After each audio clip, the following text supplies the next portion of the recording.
Alors, dans cette leçon, on va apprendre à utiliser des arbres pour calculer des probabilités. On l'avait déjà fait un tout petit peu, mais on va le faire un petit peu plus aujourd'hui. Avant ça, je vais vous rappeler une formule qu'on a vue lors de la leçon précédente, qui est celle-là. P de A sachant B est égal à P de A inter B sur P de B, à condition bien sûr que P de B soit différent de 0. Maintenant, si je transforme un tout petit peu cette formule pour isoler le P de A inter B, donc c'est-à-dire que je multiplie par P de B, qu'est-ce que ça me donne? Ça me donne la chose suivante. P de A inter B est égal à P de A sachant B multiplié par P de B.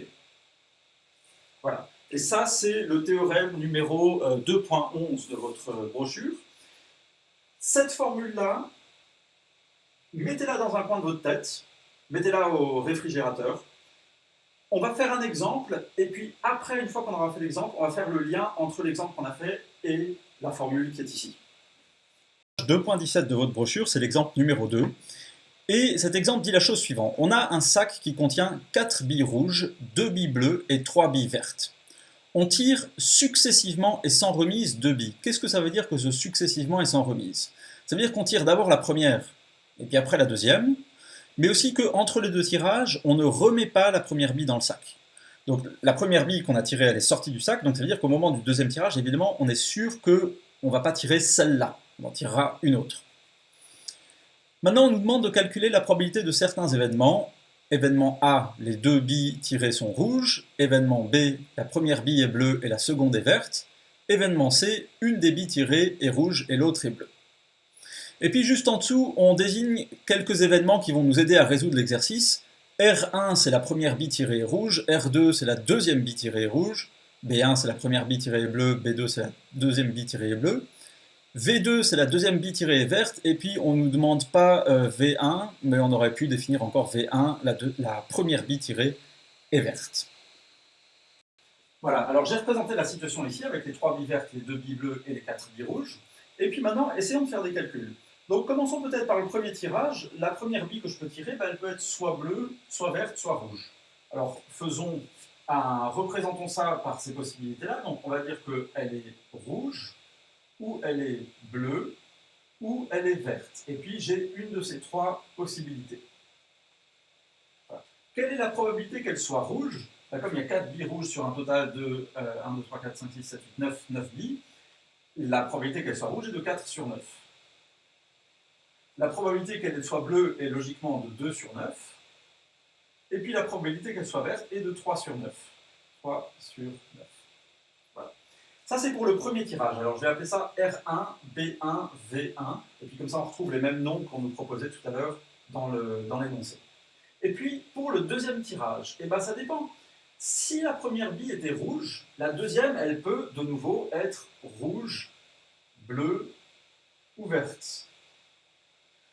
Mais quelle est la probabilité? Alors, je vais mettre R2, B2, V2.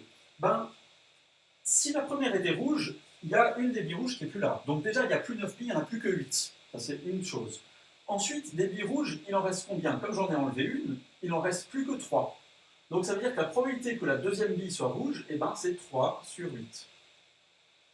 La probabilité que la deuxième bille soit bleue, il reste toujours 8 billes. Il y en a toujours 2, parce que j'en ai pas enlevé. J'ai enlevé de rouge, j'ai pas enlevé de bleu, donc il y a toujours 2 billes bleues. Donc ça va faire 2 sur 8. Ou 1 quart. Et puis la probabilité que la deuxième bille soit de couleur verte, des billes vertes, il y en a toujours 3, parce que je n'ai pas enlevé de billes vertes, donc ça va faire 3 sur 8. Voilà. Et puis pour bleu, le raisonnement est similaire. Donc la bille qu'on tire en deuxième peut être rouge, bleue ou verte. La probabilité qu'elle soit rouge est de... Il y a combien de billes rouges? Il en reste 4, parce qu'on a enlevé une bleue, mais on n'a pas enlevé de rouge, donc il reste toujours 4 billes rouges. Et puis c'est 4 sur 8.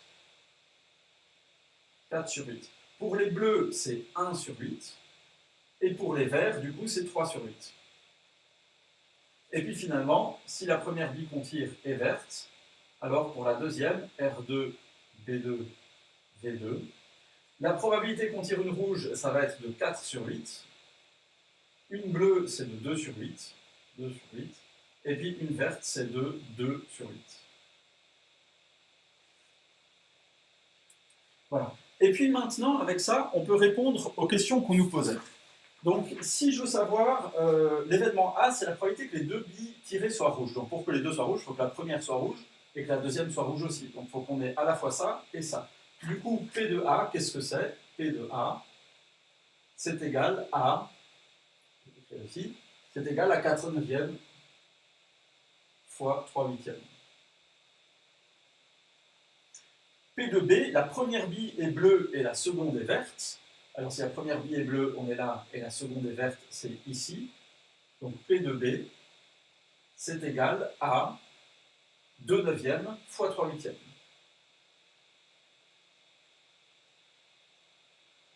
Et puis ça fait, alors après je ne sais pas combien ça fait, mais c'est pas très important, c'est peut-être écrit là derrière. Oui. Ça fait, finalement, ça fait 1/6. Et puis ça fait 1/12. Et puis P de C, alors par contre ça c'est un petit peu plus compliqué, une des billes tirées est rouge et l'autre est bleue. Donc là il y a deux possibilités, soit la première est rouge et la deuxième est bleue, ça c'est une possibilité, soit la première est bleue et la deuxième est rouge. Alors calculons d'abord pour rouge puis bleu, ça ferait 4/9 fois 2/8, donc là on appelle 4/9 fois 2/8. Et puis pour l'autre possibilité, d'abord bleu et ensuite rouge, on aurait 2/9 fois 4/8. 2/9 fois 4/8. Voilà. Et puis qu'est-ce que ça fait? Ça va faire 1/9 ici.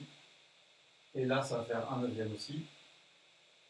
Et ensuite, finalement, si on additionne ces deux probabilités, et ben 1/9 plus 1/9, ça fait, on va l'écrire ici dans un point, là, hop, ici, P de C égale 1/9 plus 1/9, et ça fait 2/9.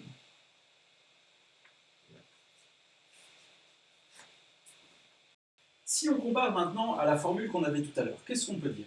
On peut dire que l'événement A, les deux billes tirées sont rouges. Qu'est-ce que c'est? Ça veut dire que la première bille est rouge et que la deuxième bille est rouge. Donc ce qu'on peut dire, c'est que l'événement A, c'est égal à R1 inter R2. D'accord? Parce que la première bille est rouge, la deuxième bille est rouge. D'accord. Alors maintenant, qu'est-ce qu'on peut dire du coup? On peut dire que P de A, c'est égal à P de R1 inter R2. Très bien. Qu'est-ce qu'on a ici sur cette A? Alors, ça, 4/9, c'est la probabilité de R1.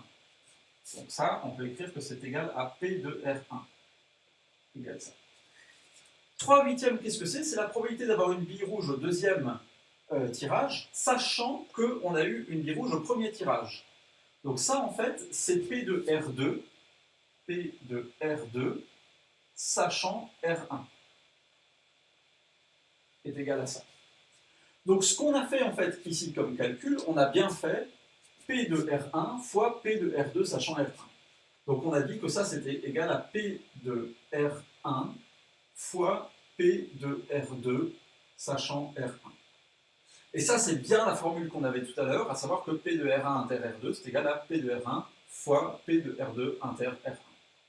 On peut vérifier la même chose pour l'événement B. L'événement B c'était d'avoir d'abord une bleue et ensuite une verte. Donc on peut dire que B, c'était égal à d'abord une bleue, on a dit, donc B1 inter V2, d'abord une bleue, ensuite une verte.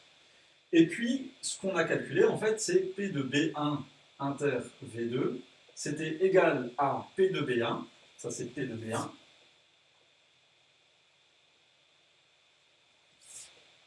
P de B1, fois, ça c'est P de R2, ce qu'on est ici, pardon, ça c'est P de V2 sachant B1. Ça c'est P de V2 sachant B1 fois P de V2 sachant B1. D'accord? Donc c'est bien la formule qu'on vient de voir, qu'on a utilisée en fait sans vraiment le dire.